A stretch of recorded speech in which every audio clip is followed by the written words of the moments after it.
प्रिय छात्रों, मैं डॉक्टर चंद्र विजय पूर्ति, PG department of geography, JPU Chhapra. आज मैं जो चैप्टर के बारे में आप लोगों को बताने जा रहा हूँ वो सेमेस्टर सेकेंड पेपर 5 का यूनिट 3 में एक बहुत ही महत्वपूर्ण इम्पोर्टेंट चैप्टर है, मिडिल गंगा प्लेन, मध्य गंगा का मैदान। और छात्रों, आप लोग सभी इस क्षेत्र से भली भांति इसके बारे में आप लोगों को जानकारी है, क्योंकि इसी मिडिल गंगा प्लेन के अंतर्गत ही हमारा विश्वविद्यालय जयप्रकाश यूनिवर्सिटी छपरा भी है। इसके पहले मैं यह बताना चाहता हूं छात्रों कि इसके पहले के क्लास में मैंने फिजियोग्राफिक डिवीजन ऑफ इंडिया में इसकी चर्चा थोड़ी सी की थी, क्योंकि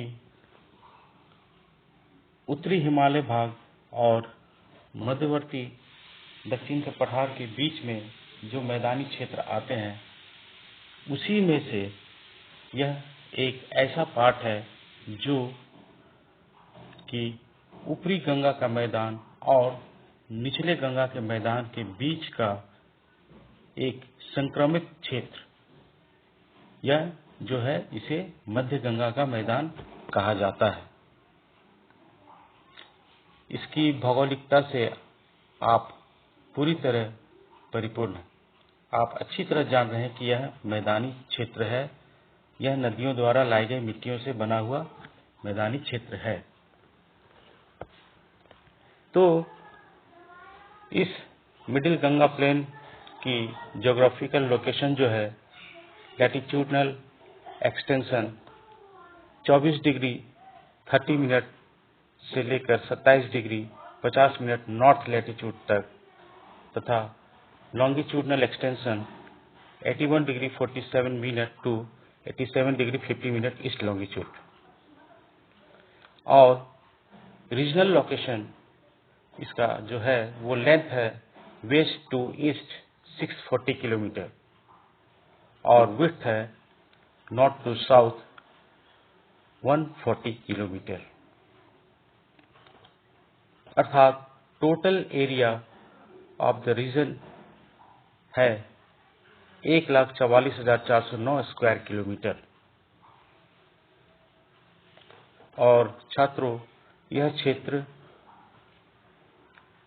कुछ यूपी के कुछ जिलों को लेकर संपूर्ण बिहार के क्षेत्र इसमें आते हैं। इससे स्पष्ट है कि ऊपरी गंगा के मैदान एवं निचले गंगा के मैदान के मध्य में अवस्थित संक्रमण क्षेत्र को ही मध्य गंगा का मैदान कहा जाता है, जिसकी संक्रमणता भौतिक तथा सांस्कृतिक प्रतिरूपों में दिखाई पड़ती है। इस क्षेत्र के अंतर्गत पूर्वी यूपी के लगभग 10 जिले तथा 5 जिले की कुछ तहसीलें तथा बिहार का संपूर्ण क्षेत्र शामिल है। यहाँ के जियोलॉजिकल स्ट्रक्चर को अगर देखा जाए तो संरचना की दृष्टि से यह गंगा के विस्तृत मैदान का एक भाग है, जो उत्तर में गोमती, घाघरा, गंडक, कोसी इत्यादि नदियों एवं दक्षिण में सोन एवं टॉन्स की नदियों द्वारा लाए गए जलोढ़ों के निक्षेप से यह क्षेत्र बना है। मानव बसाव सांस्कृतिक एवं आर्थिक महत्ता की दृष्टि से प्रायः इस क्षेत्र को हार्ट रीजन ऑफ इंडिया कहा जाता है। इस प्रदेश के जलोढ़ निक्षेपों की मोटाई 1300 से 1400 मीटर है, परंतु उत्तर से दक्षिण की ओर यह घटती जाती है। यहाँ मैं यह स्पष्ट कर देना चाहता हूँ कि सबसे अधिक जलोढ़ मिट्टी के निक्षेप दरभंगा मुजफ्फरपुर के क्षेत्र में पाए जाते हैं। इस क्षेत्र की समुद्र तल से सामान्य ऊंचाई 50 से 100 मीटर है, परंतु उत्तर तथा दक्षिण के कुछ भागों में यह 150 मीटर है। इसका ढाल पश्चिम से पूर्व की ओर है, जिसमें ढाल क्रमशः घटते हुए क्रम में है। कहीं कहीं यह 10 सेंटीमीटर की ढाल है प्रति किलोमीटर, या कहीं कहीं प्रति किलोमीटर 6 सेंटीमीटर प्रति किलोमीटर ढाल है। यहाँ तक कि यह भी देखने को मिला है कि कहीं कहीं 2 सेंटीमीटर प्रति किलोमीटर इसकी ढाल है। इस क्षेत्र में जल जमाव और बाढ़ का प्रभाव देखने को मिलता है। क्योंकि यह क्षेत्र निचला क्षेत्र है, गंगा नदी की सहायक नदियों के द्वारा लाए गए मिट्टियों के जमाव से इस क्षेत्र का निर्माण हुआ है, और नदियों की मिट्टियों के कारण यह क्षेत्र उपजाऊ भी है, और बाढ़ का प्रभाव भी प्रति वर्ष यहाँ देखने को मिलता है। Physiography and drainage.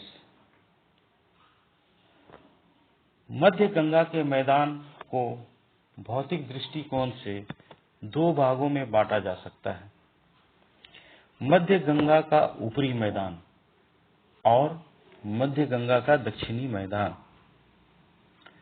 इस प्रदेश में अनेक सदावाहिनी नदियां बहती हैं, जिसके बीच के भूभाग को विविध नामों एवं विशिष्ट संस्कृति के आधार पर विभाजित किया जाता है। ऊपरी मैदान, दक्षिणी मैदान दोनों को उप विभागों में भी बांटा गया है, जैसे गंगा घाघरा दोआब, जहां अधिकतर बांगड़ भूमि एवं अनेक ताल एवं नदियों के परित्यक्त मार्ग मिलते हैं। हमने यह भी देखा होगा कि नदियों के द्वारा जब पहले के मार्ग को छोड़ दिया जाता है, तो फिर वो दूसरे मार्ग का अनुसरण नदी जब करती है तो वो एक छाड़न झील के रूप में बदल जाता है। तो यहाँ के दोआबों में इस तरह की संरचनाएं देखने को काफी मिलती हैं। घाघरा गंडक दोआब या सरयू पार के मैदान, इसमें उत्तर की ओर तराई का आर्द्र भाग आ जाता है, जबकि दक्षिण में बाढ़ के क्षेत्र आते हैं। अगला है गंडक कोसी दोआब, जिसे मिथिला का मैदान के नाम से भी हम जानते हैं। इसमें झीलों की संख्या काफी अधिक है। मिथिला के मैदान में हम लोग देखे होंगे कि वहाँ काफी मात्रा में छोटे बड़े तालाब, झील इत्यादि की संख्या काफी अधिक पाई जाती है। कोसी महानंदा दोआब, यहाँ नदियों के मार्ग बदलने के फलस्वरूप यहाँ ये क्षेत्र काफी व्यापक पाए जाते हैं। इसमें नदियों के मार्ग के बदलने की स्पष्टता नजर आती है। गंगा सोन जल विभाजक, इसमें कर्मनाशा, सोन आदि के मैदान शामिल हैं, जिसे छोटी छोटी पहाड़ियों ने लहरदार बना दिया है।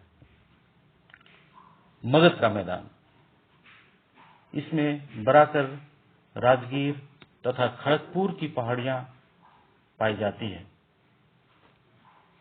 अंग का मैदान, इसका विस्तार भागलपुर एवं गोड्डा जिलों में है, जो प्रायः समतल भाग है। इस मैदान में गंगा और उसकी सहायक नदियों जैसे घाघरा, गंडक, कोसी, सोन, टोंस आदि प्रवाहित होती है। इस मैदान में जल प्रवाह का प्रतिरूप वृक्षाकार है।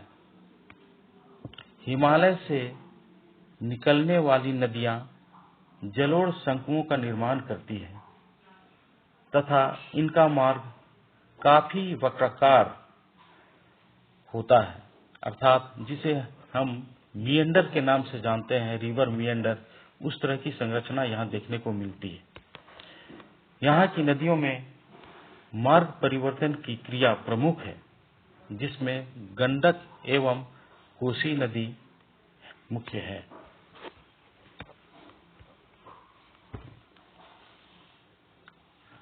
मिट्टी। इस प्रदेश में खादर अर्थात नया जलोढ़ एवं बांगर अर्थात पुराना जलोढ़ दोनों प्रकार की मिट्टियां पाई जाती हैं। हम जानते हैं कि हर साल बाढ़ आने के कारण जो मिट्टी मैदानी भाग में बिछ जाती है और जिसके कारण वहां की भूमि उपजाऊ हो जाती है, ये मिट्टी खादर मिट्टी कहलाती है। लेकिन जो पहले की मिट्टियां जहां नदियों द्वारा लाई गई रखी हुई है और उसमें उतनी अधिक उपजाऊपन नहीं होता है, ये थोड़ी ऊंची नीची होती है, टीले नुमा होती है, इसे बांगर कहते हैं। पूर्वी सरयू पार मैदान तथा बिहार के मैदान के मध्य पश्चिमी भागों में चूने वाली मिट्टी मिलती है, चूने की मिट्टी। Climate and vegetation. संपूर्ण प्रदेश समुद्री प्रभाव से अलग है। यही कारण है कि यहाँ वार्षिक तापांतर लगभग 14 डिग्री सेंटीग्रेड पाया जाता है। गर्मी का अधिकतम तापमान मई महीने में 38 से 40 तक होता है। फलस्वरूप यह क्षेत्र लू के प्रभाव में आ जाता है। गर्मी का औसत तापमान 30 डिग्री है। जाड़े का औसत तापमान 16 डिग्री है। शीतकाल में चक्रवातों के कारण तापमान में कमी आती है और वर्षा होती है और रात्रि में पाला गिरता है। इस भाग में चक्रवातों की संख्या 2 से 5 तक रहती है। यहाँ अधिकांश वर्षा ग्रीष्म काल में बंगाल की खाड़ी से आने वाले दक्षिण पश्चिम मानसून से होती है। वर्षा का समय जून से सितंबर के मध्य रहता है। पूर्व में 150 सेंटीमीटर और पश्चिम में 100 सेंटीमीटर की ओर वर्षा होते हुए यह घटते क्रम में पश्चिम की ओर जाती है, अर्थात औसत वर्षा 100 से 150 सेंटीमीटर के बीच होती है। इस मैदान में सूखा और बाढ़ दोनों साथ होते हैं। सूखा पश्चिमी भाग में और बाढ़ पूर्वी भाग में होती है, अर्थात सूखा पश्चिमी भाग यूपी के कुछ भाग, बिहार के पश्चिमी वाले क्षेत्र के कुछ भाग में सूखे का प्रकोप रहता है। लेकिन मध्य में भी सूखे का प्रकोप रहता है, परंतु यहाँ पर कोसी नदी एवं उनकी सहायक नदियों द्वारा काफी मात्रा में जल आ जाने के कारण यहाँ बाढ़ से यह क्षेत्र प्रभावित रहता है और यहाँ की कृषि व्यवस्था को भी ये प्रभावित करता है, यहाँ की अर्थव्यवस्था को भी प्रभावित करता है। वनस्पति के दृष्टिकोण से यह मैदानी भाग आर्द्र पतझड़ वनों के अंतर्गत आता है। यहाँ पर कृषि क्षेत्र का अत्यधिक विस्तार किए जाने के कारण वनस्पति समाप्त हो चुके हैं। वन के वितरण के दृष्टिकोण से इस क्षेत्र में सिर्फ 8% भूमि पर ही वन पाए जाते हैं। मिडिल गंगा मैदान के उत्तरी भाग में कुछ हिमालय की तराइयां या फिर कुछ दक्षिणी भाग के पठार के ढालू भाग में थोड़े बहुत वन पाए जाते हैं। इनका विस्तार बिहार एवं यूपी के क्षेत्र में मिलता है, जिसमें साल, सागवान, अबनुस, बरगद, शीशम, महुआ, पीपल, आम आदि के वृक्ष पाए जाते हैं। खनिज के दृष्टिकोण से यह क्षेत्र उतना अधिक महत्वपूर्ण नहीं है, क्योंकि यह क्षेत्र मैदानी भाग है और जलोढ़ मिट्टी के निर्माण होने के कारण यहाँ खनिज का अभाव पाया जाता है। फिर भी कुछ जिलों में, सारण जिलों, मुजफ्फरपुर के जिलों में शोरा, मुंगेर में थोड़ी बहुत मात्रा में घटिया किस्म के अभ्रक, चीनी मिट्टी तथा वाराणसी में सिलिका युक्त बालू मिट्टी प्राप्त की जाती है। यहाँ resource utilisation and human eco culture के अंतर्गत यहाँ पर सबल पक्ष और दुर्बल पक्ष के रूप में इसे दो भागों में बांटा गया है।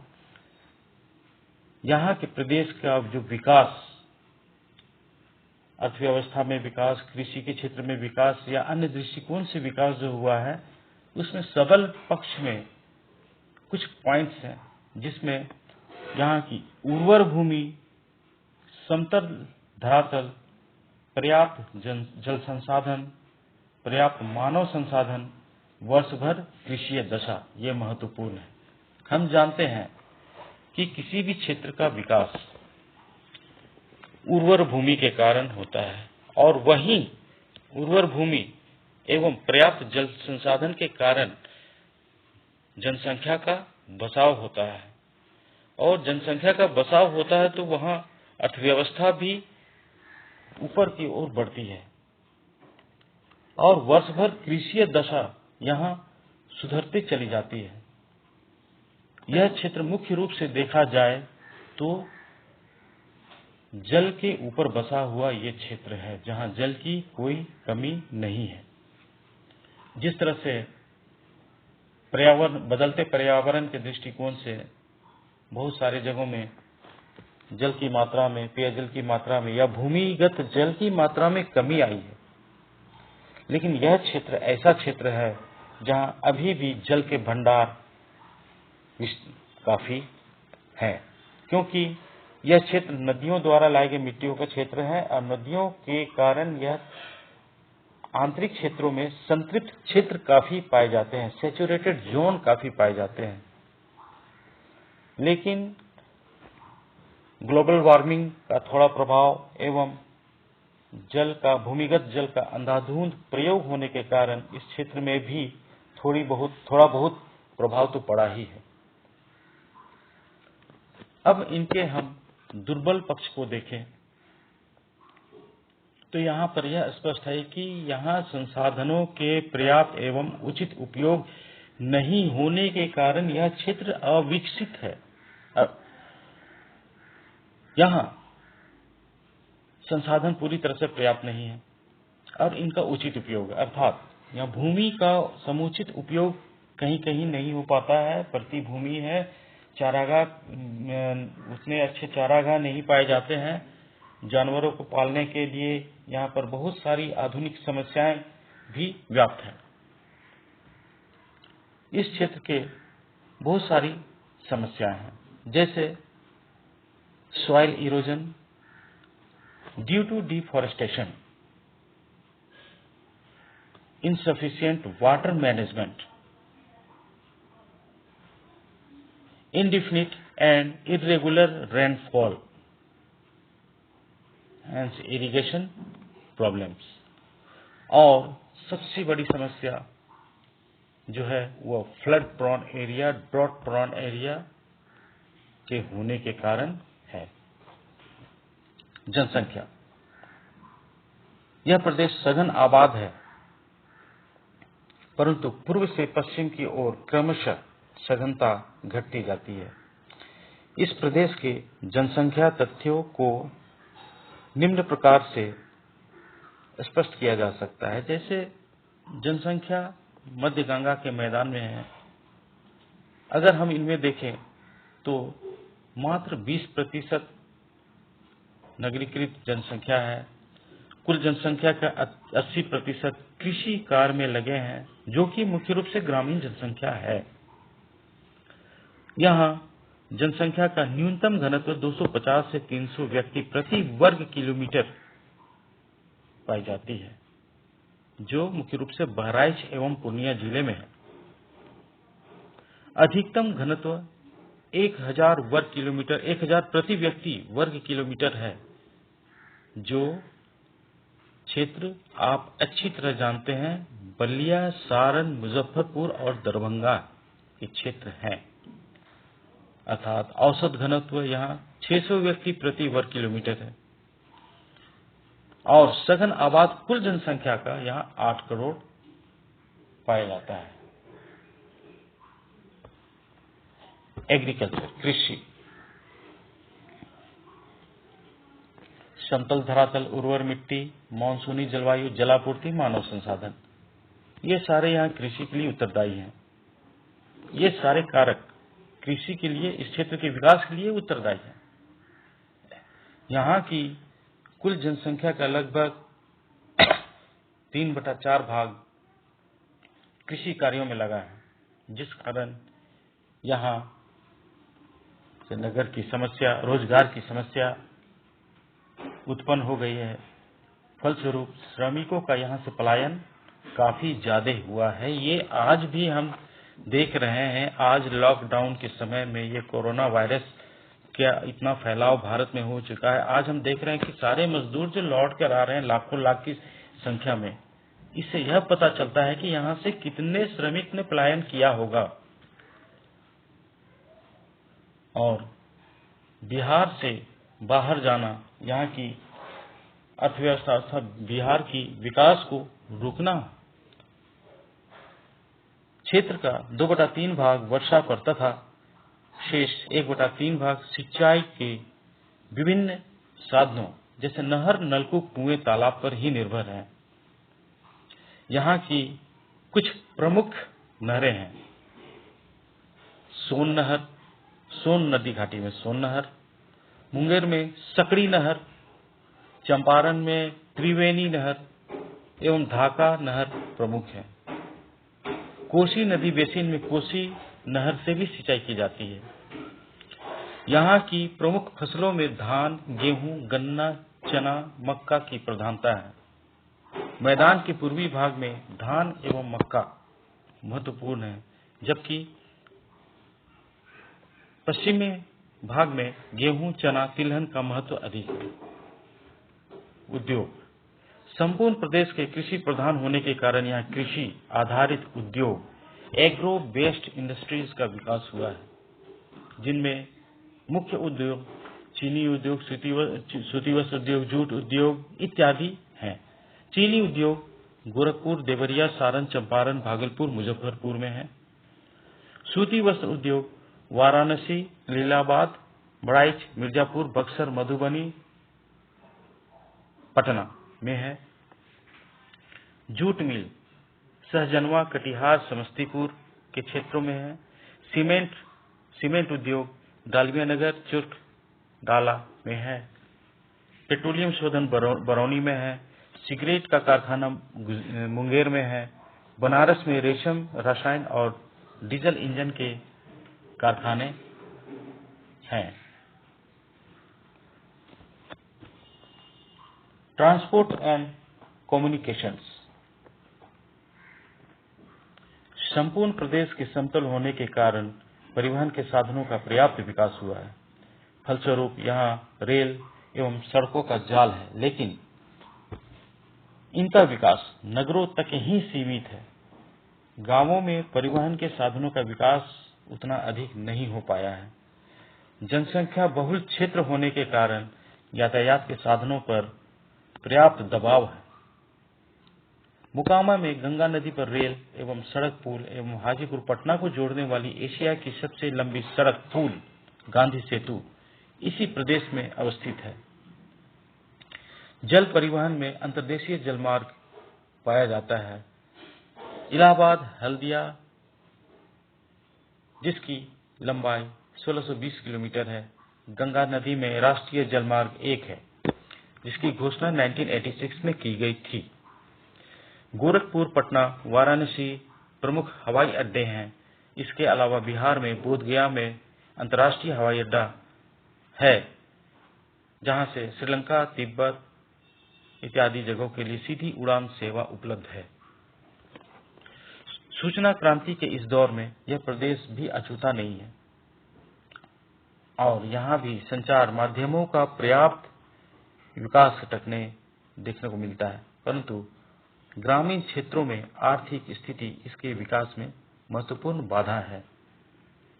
यहाँ के कुछ महत्वपूर्ण नगर वाराणसी, पटना, भागलपुर, मुजफ्फरपुर, गोरखपुर, दरभंगा, मुंगेर इत्यादि हैं। अयोध्या, बिहारशरीफ, राजगीर, गया, पाटलिपुत्र, चंपा प्राचीन धार्मिक नगर हैं। वर्तमान आर्थिक दृष्टिकोण से या आर्थिक दौर में यह प्रदेश विकासोन्मुख है। यहाँ विकास धीरे धीरे हो रहा है, परंतु प्रायः यह सूखा एवं बाढ़ का प्रभाव होने के कारण इसके प्रतिकूल प्रभाव भी देखने को मिलते हैं। साथ ही भूमि कटाव की समस्या यहाँ बराबर रहती है और साथ ही साथ जनसंख्या का बहुत ही अधिक दबाव इस क्षेत्र में है। इन समस्याओं को सिंचाई प्रणाली, वानिकी, भूमि प्रबंधन तथा सामाजिक जागरूकता एवं विभिन्न योजनाओं के माध्यम से दूर किया जा सकता है। धन्यवाद।